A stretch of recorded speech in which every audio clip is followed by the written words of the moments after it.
Hi friends, today I'm going to read to you chapter 2 of our book, Because of Winn-Dixie, written by Kate DiCamillo and published by Scholastic readers. Now, before we get started on chapter 2, let's think back about what we remember from chapter 1, because it's always good to get our brain ready for reading by remembering what we've already read before and sort of thinking about what we know about what we're reading. Okay? So let's think about this. Remember that we were introduced in chapter 1 to the dog, Winn-Dixie, and to the girl, Opal. And her full name, remember, is India Opal Baloney. Isn't that a funny name? We'll find out why she was named that in chapter 2.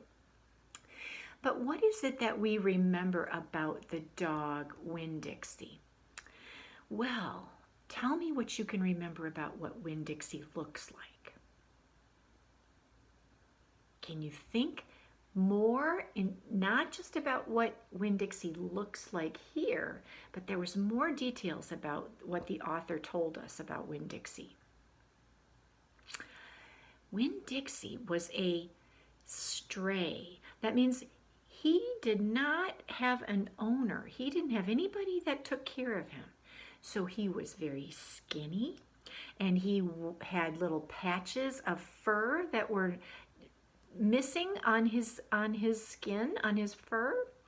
And he was dirty, and he was tall, but remember, he was skinny.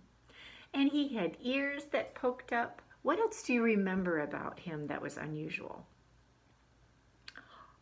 The author told us that he could smile, right? That he could move his lips back and show his teeth. And the way that Kate DiCamillo tells the story, she describes it that he was smiling.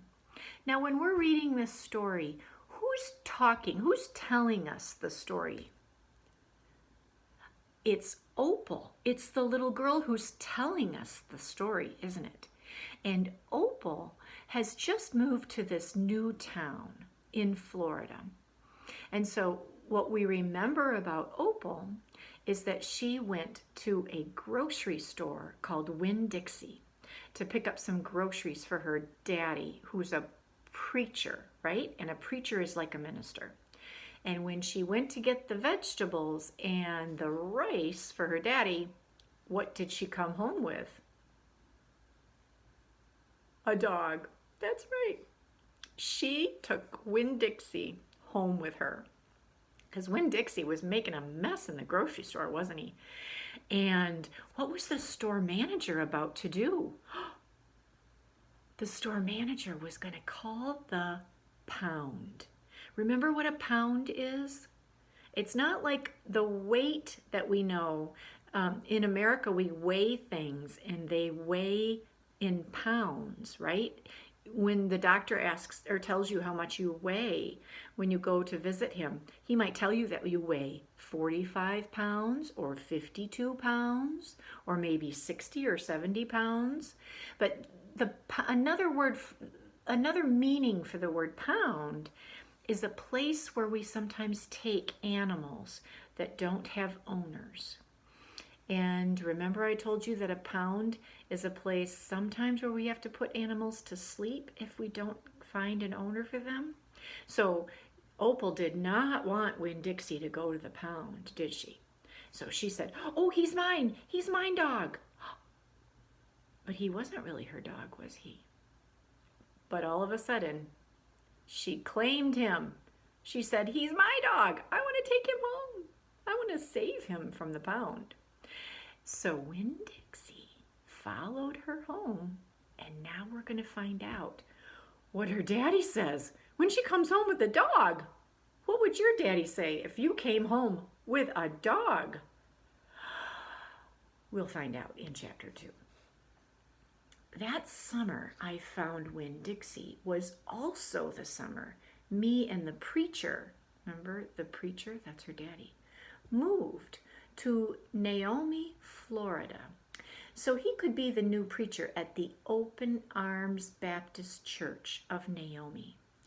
My daddy is a good preacher and a nice man, but sometimes it's hard for me to think about him as my daddy because he spends so much time preaching or thinking about preaching or getting ready to preach. And so, in my mind, I think of him as the preacher. Before I was born, he was a missionary in India, and that is how I got my first name. Remember, her name is India Opal Baloney. So her first name is India, but that's not what they call her. They call her by her middle name, Opal, because her daddy was living in India, which is a country. But he calls me by my second name, Opal, because that was his mother's name, and he loved her a lot. Anyway, while me and Winn-Dixie walked home, I told him how I got my name, and I told him how I had just moved to Naomi. I also told him about the preacher and how he was a good man, even if he was too distracted with sermons and prayers and suffering people to go grocery shopping.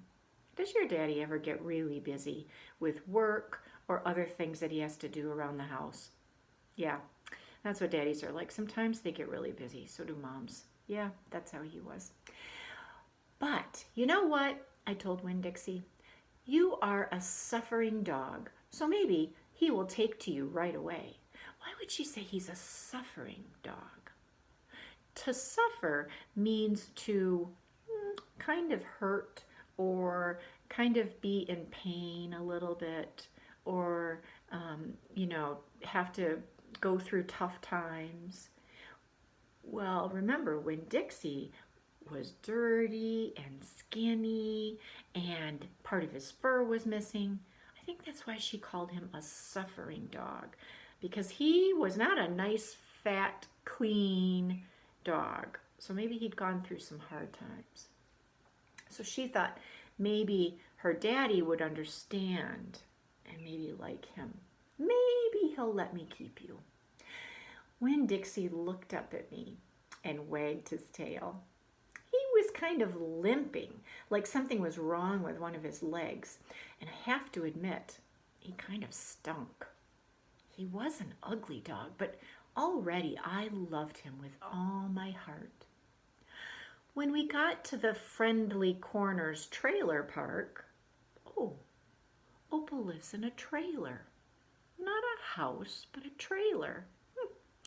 I told Winn-Dixie that he had to behave right, and he had to be quiet, because this was an all-adult trailer park, and the only reason I got to live in it, because I'm a kid, was because the preacher was a preacher, and I was a good, quiet kid. I was what the Friendly Corners trailer park manager, Mr. Alfred, called an exception. An exception means that it's not the rule, it's not like always, but it's a special occasion. So something special is happening. They're allowing her to live in this trailer park, even though it's only for adults. And I told Winn-Dixie he had to act like an exception too. Specifically, I told him not to pick any fights with Mr. Alfred's cats or Mrs. Detweiler's little yappy Yorkie dog, Samuel. Winn-Dixie looked up at me while I was telling him everything, and I swear he understood. Sit, I told him when we got to my trailer. He sat right down. He had good manners. Stay here, I told him. I'll be right back.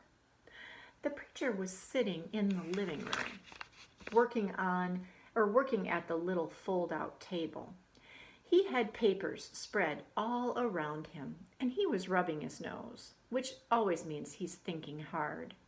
Hard. Daddy, I said.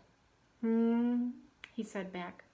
Daddy, do you know how you always tell me that we should help those that are less fortunate than ourselves? He said.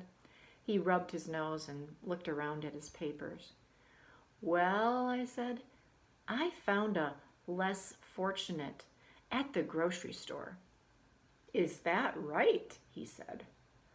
"Yes, sir," I told him. I stared at the preacher really hard. Sometimes he reminded me of a turtle hiding in his shell, in there thinking about things and not ever sticking his head out into the world.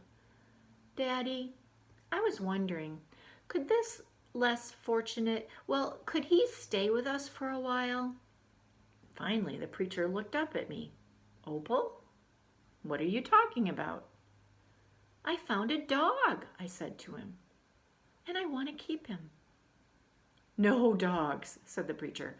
"We've talked about this before. You don't need a dog." "I know it," I said. I know I don't need a dog, but this dog needs me." "Look," I said. I went to the trailer door and I hollered, "Winn-Dixie!"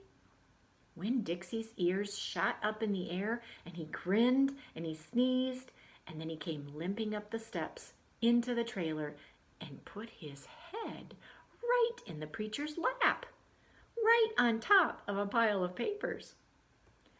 The preacher looked at Winn-Dixie. Remember, she keeps calling him the preacher, but he's really her daddy, right? Okay. The preacher looked at Winn-Dixie. He looked at his ribs and his matted up fur and the places where he was bald didn't have any fur. The preacher's nose wrinkled up. Like I said, the dog smelled pretty bad. Winn-Dixie looked up at the preacher. He pulled back his lips and showed the preacher all of his crooked teeth and wagged his tail and knocked some of the preacher's papers off the table. Then he sneezed, achoo, and some more papers fluttered to the floor. "What did you call this dog?" the preacher asked. "Winn-Dixie," I whispered. I was afraid to say anything too loud. I could see that Winn-Dixie was having a good effect on the preacher. He was making him poke his head out of his shell. Now, does her daddy really have a shell? Is he really a turtle? No. She's thinking about him kind of as if he were a turtle. She's thinking, he's kind of like a turtle because she thinks that he's always kind of thinking about his papers and thinking about his work and not paying much attention to things around him. So she's thinking that he's like a turtle. That's why she says that. "Well," said the preacher, "he's a stray if I've ever seen one." Remember, a stray means a dog or a cat doesn't have an owner. Yeah. He put down his pencil and scratched Winn-Dixie behind the ears. "And he is less fortunate, too. That's for sure. Are you looking for a home?" the preacher asked, real soft to Winn-Dixie. Winn-Dixie wagged his tail. "Well," said the preacher, "I guess you've found one."